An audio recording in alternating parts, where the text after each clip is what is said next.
Hey guys, this is Vic or Poeticlyskuac. What I want to talk to you guys about is telling a story, and learning to tell a story from a body language standpoint is actually pretty simple. The majority of it is you want to add illustrators. You kind of want to illustrate, and I already talked about how you kind of want to describe the story and describe the emotion with your body language, and that's why it's called illustrators, because you're illustrating that. But at the same time, I also want to talk to you guys about is how to tell a story and kind of raise your audience and lower them.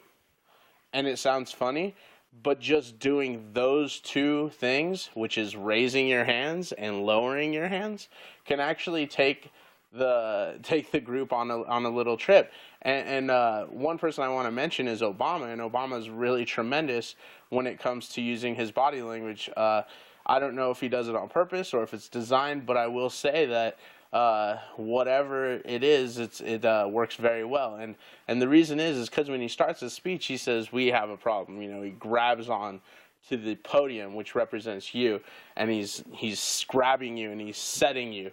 And you're like, all right, we got a problem. And then now that he's got a hold of you and he's got your attention, he sits there and he starts telling you, we have this, and we have this, and we have this, and we have this, and he's got his body language opened up, and his hands are wide open, and he's showing empathy to the crowd, saying, we're all on the same page, my body language is open to you.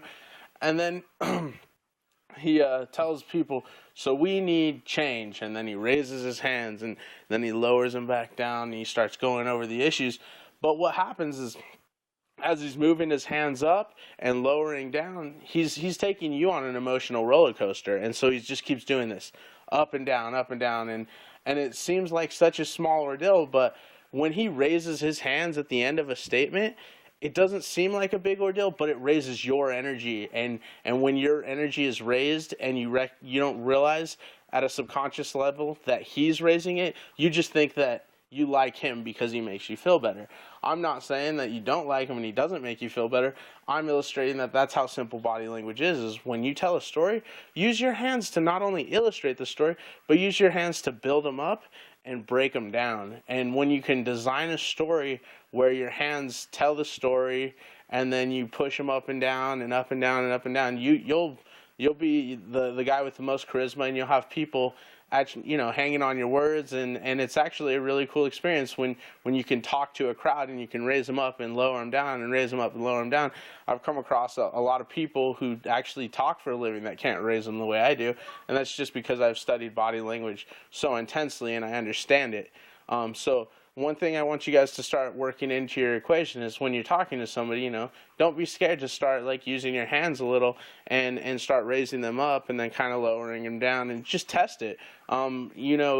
A great example is when you go to a concert and the lead MC, or if it's a hip hop show, somebody with a mic or whoever will get on the mic and they'll just start saying, all right, everybody put your hands up if you're having a great time.